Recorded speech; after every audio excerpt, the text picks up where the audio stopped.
I'm offering video support for you guys. If you need help, you can contact me. I can walk you through some issues, whether it's diagnosing or doing a quick fix on a derailleur or even a class. So I'll have my information down at the bottom. So one of the first things you want to do is make sure that your hub's adjusted. So the axle going through your hub could be a little loose. So when you go to move your rim, you're going to have some play right inside here.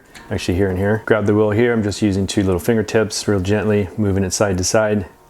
And I'm doing this very gently, like if you were to grab the wings of a fly or a bee and trying to move them without ripping them off, so you can be very gentle. That means you're gonna have more sensitivity to what's going on here. So there's a slight knock, which is probably okay, which is probably needed. So when you go to close your skewer on your bike, it's actually gonna get rid of that little bit of play, and that way it doesn't put too much pressure on the bearings. So a slight knock or movement is okay. It's probably gonna be much less than 1/2 millimeter. If you don't feel anything, go ahead and roll it about a 1/4 turn, feel again, 1/4 turn, feel again. Any large movement, you want to go ahead and make your adjustment, because otherwise it's going to translate into, when we go to look down here at our calipers, the wheel's going to be moving or jiggling around, not giving us accurate reading. Scrape starting right about here where my finger is, right in front of that spoke there. I'm going to continue to rotate very gently. I'm not going to put pressure left or right. And it seems to end right about here. So I'm going to put my finger on this spoke here. So I got 1, 2, 3 spokes, 1, 2, 3. So that's my holder right there, that's my gauge. So you can keep that the whole time. I'm going to be working left-handed though, so I'm going to use my other hand to come around. Finger here, and then we're going to find the center, basically, which is this spoke here. All right, so starting right about there. So I'm going to put a piece of tape on this spoke here. I'm going to put this up high, because I need room for my tool.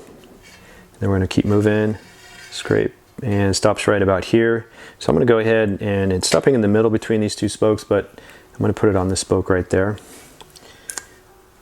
Put that up high. So we got 1, 2, 3. Start, or stop and end. This is the middle of the scrape right here. Scrape is over on this right side. All right, so here's where things can get a little tricky. So here's our spoke here. There's a nipple, we got a spoke. The other side is our bend, or it could be a straight pull. Could be no bend here, this is a J-bend. But this nipple here, it basically screws on in regular direction, so righty-tighty. So if I'm gonna unscrew this right now, I'm gonna go counterclockwise, lefty-loosey, and this spoke, or this nipple will come right off. Boom. Now I'm gonna go back and tighten. I'm gonna go clockwise, righty-tighty, and that's tightening. Now, when we're looking at this nipple on the wheel, it's actually in this direction. So the mushroom end, which is this lower end, is sitting right inside of your rim. Basically gets caught right inside the rim with this mushroom end. And then this other end, the other side, has squares, 4 sides. Depending on, most nipples are like this. You might have some specialty nipples that have different shapes, but usually it's a square. That's where you're putting your tool. So now when I go to put my tool on here, sitting on the rim, and we'll transfer over to this guy. So tool's sitting right up here. Boom.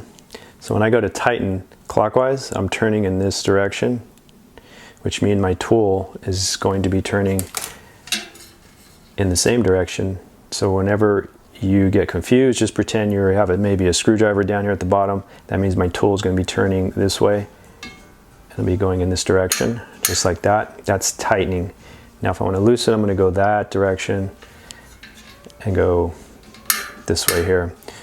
So from the back side, everything looks the same. It's clockwise, counterclockwise. From the top side, it actually flips around. So what looks like clockwise down at the bottom, it's actually counterclockwise on top, and then vice versa. Once you get that down, it might take a little while, or some people get it just like that, you'll be golden. So also the other thing, the bottom of this nipple has a flat slot, so you can put a flathead screwdriver there. So when you're first building the wheel, you can come in and assist with the flathead screwdriver. So again, when in doubt, if you get confused, you can sit here next to your tuning stand. You can pretend you have the screwdriver coming in the back side. So you're screwing in like you're putting a screw into a piece of wood, going clockwise, and then you can kind of mimic that with your tool on top. So turning that direction, everything's moving in that same direction. Tightening to the right, loosening to the left if we're going off the bottom. Tighten, loosen. So I'm going to loosen, so I'm going to be going this direction. We're going to do a 1/4 turn. Do a nice full solid 1/4 turn. So right about there. So say we start here. Right over here would be a 1/4 turn, 1/4 turn, quarter turn. So a nice full quarter turn, and then that's why I just loosened. Now I'm going to tighten these two over here. So we're not always going to be in line with the rim to help us guide what a quarter turn is. So you just have to eyeball it, do your best, and try and be as consistent as possible. So quarter turn there of tightening, quarter turn there of tightening, and then now I can just gently move this wheel without pushing it left or right, and now my scrape is gone. So be very careful not to touch your adjusting knob, because if you bump it with your chest, you could throw the caliper off. So when you go to recheck this, you may or may not have a scrape, but you don't know if you did a right job or not. So one of the reasons why we do a quarter turn is going to be the minimum or maximum that we're going to turn this nipple. Typically, there's something similar to thread locker or spoke prep that's on the threads of the nipple, so it basically dries almost like a glue. It still allows us to turn the nipple, but not very easily, so there's a little resistance there, and that's mainly due to its purpose is to keep that nipple in place, so when you're riding and there's a ton of vibration, this nipple is not slowly loosening up and losing tension on the wheel and going out of true. So there should be a little bit of tension there, and that's because of the spoke prep. If they use too much in the process of the installation, it could become a problem where this gets stuck, and then we end up stripping it, where our tool is just not able to make it spin, and ends up starts turning the corners, rounding it. Instead of being square, it comes round, and we strip it, destroy the nipple. That's where different materials of the nipple come in. We got brass and aluminum. This is brass. Brass comes in silver or chrome and black, so two colors.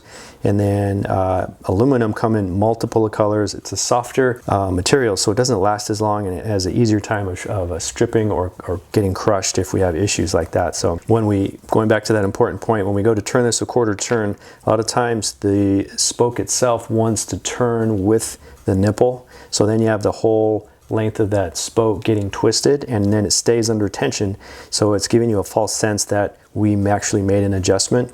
Over time, it might start to go back into its place, which meaning you did not do any adjustment at all. So when we think we're tightening, the spoke is hanging on. It's like someone twisting your arm. As soon as they let go, your arm's going to straighten back out.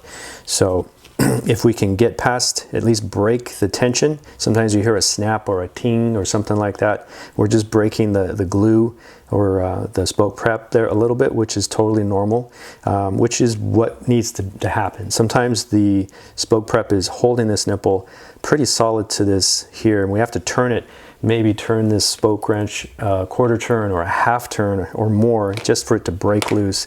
And that's when it becomes a little more difficult, because then you're unsure of how much did you tighten before this broke loose. So I ran into a wheel like that today, so it made probably a 5 or 10 minute job into a 35-minute job. Those are the small things that you probably don't hear about that could screw up your time.